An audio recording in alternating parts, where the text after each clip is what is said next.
आप अब चुप रहिए, बैठ जाइए, बैठो, चुप करके बैठो।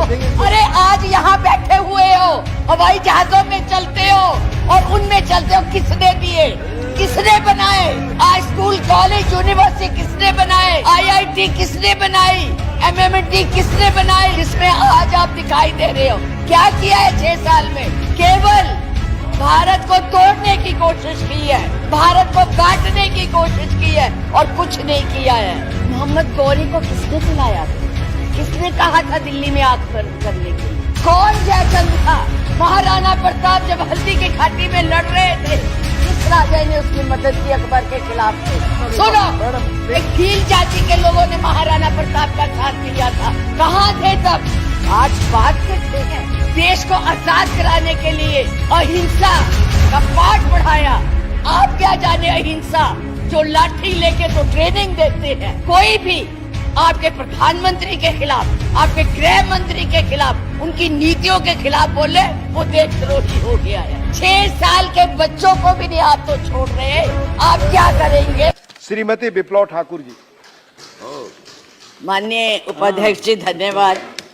मैं ये राष्ट्रपति के अभिभाषण पर धन्यवाद प्रस्ताव के लिए खड़ी हुई हूँ, पर मुझे समझ नहीं आ रहा कि मैं धन्यवाद किस बात का करूं, कहां से शुरू करूं। मुझे लगता है आप अब चुप रहिए।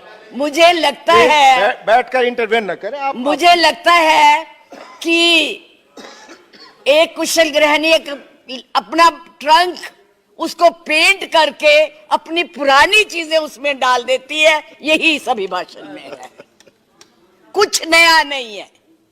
वही उज्ज्वला है, वही दीनदयाल है और वही पे जो है मिशन की बातें हो रही हैं।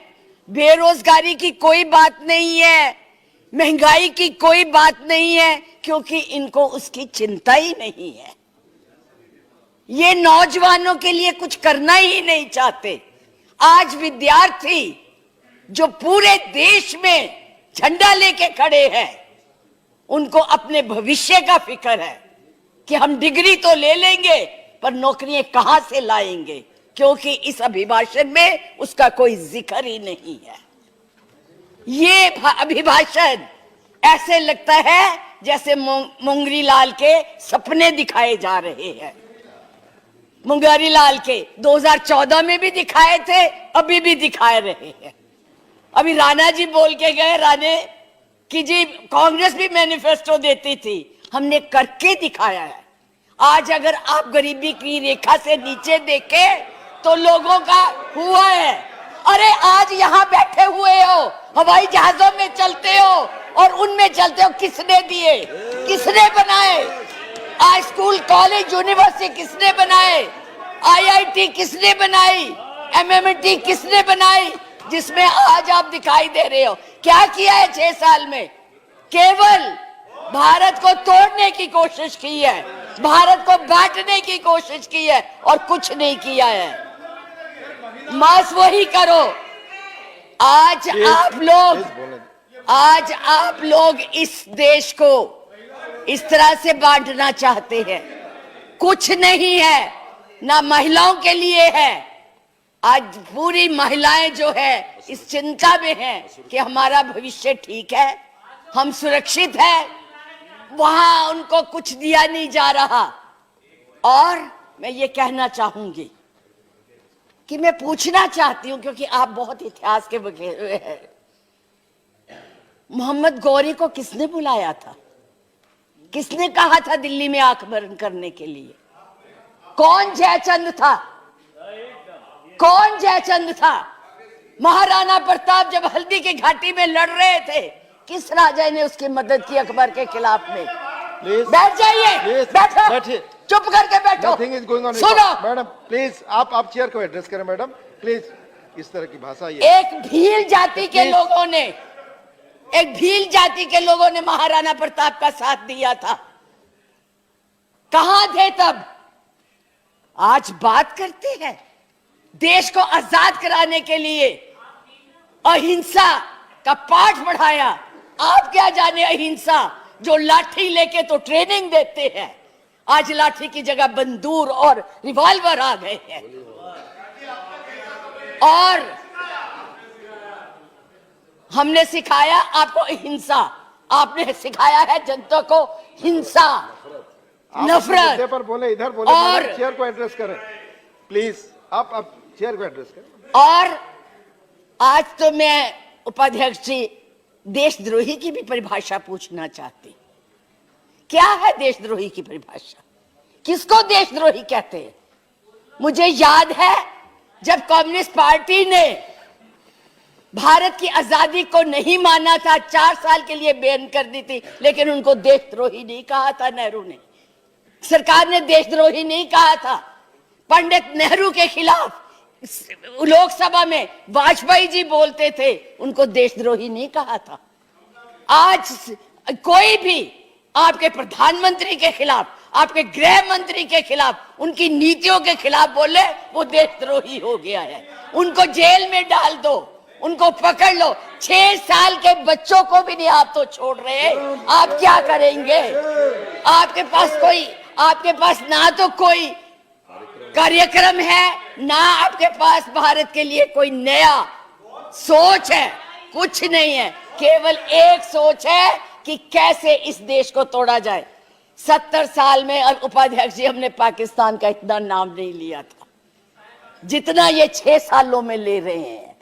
हमारी महानायिका ने पाकिस्तान के 2 हिस्से कर दिए थे, बांट दिया था, और ये आज पाकिस्तान के नाम से डरा रहे हैं। और वैसे कहते हम बहुत मजबूत है, हर बात के लिए पाकिस्तान, हर बात के लिए पाकिस्तान। क्यों भाई? क्या है वो? आपका कुछ लगता है? हाँ, जरूर लाहौर में जरूर बिरयानी खाने गए थे, कांग्रेस नहीं खिलाती, बिना बुलाए गए थे। और आज बात करते हैं, किसकी बात करते हैं? मैं ये कहना चाहूंगी कि इस भारत को मत तोड़िए। बड़ी मुश्किल से पटेल नेहरू ने इकट्ठा किया है, आप तोड़ रहे हैं। आप नहीं कहते हैं, आप तोड़ रहे हैं, इसका विभाजन कर रहे हैं, लोगों को बांट रहे हैं। मैडम आप चेयर को एड्रेस करें, आपस में चर्चा ना करें। मैं उनको एड्रेस ही नहीं करती जी, मैं उनको समझती कुछ नहीं हूँ। वो है ही कुछ नहीं, जिनको बोलने की समझ नहीं है, उनसे क्या बात करनी है। मैं तो ये कह रही हूँ कि इस देश को मत बांटिए, इस देश के टुकड़े मत कीजिए, नफरत मत फैलाइए। बहन जी चुप रहिए, अपनी बारी में बोल लेना जो बोलना होगा, अब चुप करके बैठी रहिए प्लीज। अब देश के टुकड़े मत कीजिए। आज जो हम इस स्थिति, आपका इसी सीए ने, आज जो आपका एक ही देश था, पाकिस्तान आपसे नाराज, चाइना आपको कुछ नहीं समझता, नेपाल भी आपसे खफा हो गया है, और बांग्लादेश था जिसको भी आपने इस सीएए से नाराज कर दिया है। आज वो भी सोच रहे, उसके 4 मंत्रियों ने अपना प्रोग्राम कैंसिल किया। एक उसमें कि इस देश में ऐसी बातें हो रही है, इतना ज्यादा। आप कहते हैं कि यूरोपियन यूनियन को हक नहीं है बोलने का, प्रस्ताव लाने का, तो उनके एमपी क्यों ले आए थे? उनको कश्मीर क्यों ले गए थे? आपने खुद उनको इनवाइट किया है, आपने खुद इसको इंटरनेशनल बनाया है, आपने खुद इनको, दूसरे लोगों को इसके ऊपर दखल देने के लिए बुलाया है। और उन्हें नहीं बुलाया जब तक हमारी सरकारें थी, किसी की हिम्मत नहीं पड़ती थी हमारे देश की तरफ देख ले। आप लोगों ने किया है ये सब, अपनी करतूतों को छुपाने के लिए उन लोगों की मदद ले रहे हैं। आपके पास कोई प्रोग्राम नहीं है, आपके पास कोई कार्यक्रम नहीं है, केवल एक कर्म है कि गोली से उड़ा दो जी, मार दो जी, खिला दो जी, यही आपकी यही आप करने जा रहे हैं। इसलिए मैं आप लोगों से कहती हूं कि इस देश को मत बांटिए, इस देश की एकता को बनाए रखिए। इस देश में जो भी यहाँ है, आज वो सदियों से रह रहे हैं, अभी नहीं आए हैं। अब पाकिस्तान और बांग्लादेश, अरे भाई वो तो है ही इस्लामिक कंट्रीज, उनके बारे में क्या बोलना है? हम तो सेकुलर, हम तो धर्म को मानते हैं। किस धर्म की बात आप करते हैं? किस राम की बात करते हैं जिसने अपनी मर्यादा को रखने के लिए जनता की बातें सुनी थी? उस जनता की बात सुन के उसने सीता को वनवास भेज दिया, और आप लोग बात तक नहीं करना चाहते। किस राम राज्य की बात करते, किसको पूजते हैं आप? मंदिर बनाइए, जरूर बनाइए, लेकिन उनके आदर्शों को भी मानिए, उनकी बताई हुई बातों को भी मानिए। सिर्फ केवल कहने से बात Madam, नहीं please बनती है, conclude now. ऊंचे ऊंचे भाषण देने से नहीं बात बनती है। इसलिए मैं यही कहूंगी कि इस देश को मत बांटिए, एक रहने दीजिए, ये नफरत मत फैलाइए। ये आपके लिए भी और हमारे लिए भी बहुत धन्यवाद। बहुत बहुत धन्यवाद। धन्यवाद। लाइव टीवी, सच सबसे आगे।